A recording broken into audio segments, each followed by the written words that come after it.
You won't believe what happened when we moved into our new house. I still get chills just thinking about it. It started when my wife, Emily, and I bought an old farmhouse in the countryside. We thought it would be perfect for our little family. Just us and our 6-year-old daughter, Lily. The house had history, charm, and a huge backyard where Lily could play. The only strange thing was the well. It stood in the middle of the yard, covered with a heavy stone slab. The previous owner told us it had been sealed for decades. Lily was the first to mention him. "His name is Jacob," she said one morning at breakfast. "He lives in the well."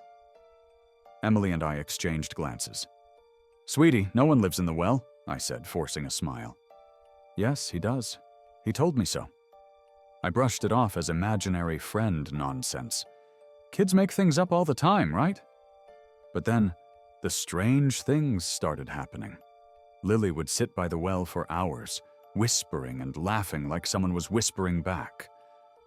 At night, we'd hear footsteps in the hallway, even though Lily was sound asleep. And then there were the drawings.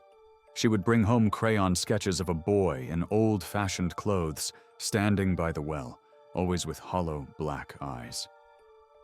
One evening, I found Lily at the well, her tiny hands pressed against the stone slab.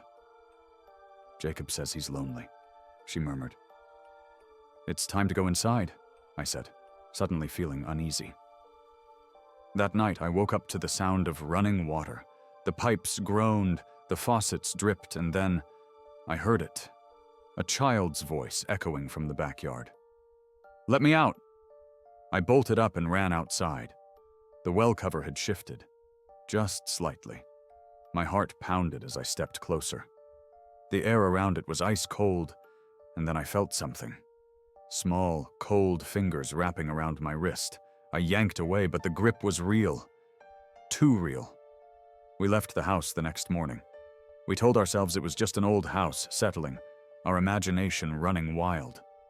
But Lily still talks about Jacob. She says he's waiting. And sometimes when I close my eyes, I hear the sound of laughter bubbling up from deep below. If you ever see a sealed well in an old house, don't touch it. And if you liked this story, you know what to do. Hit subscribe, or maybe Jacob will come knocking.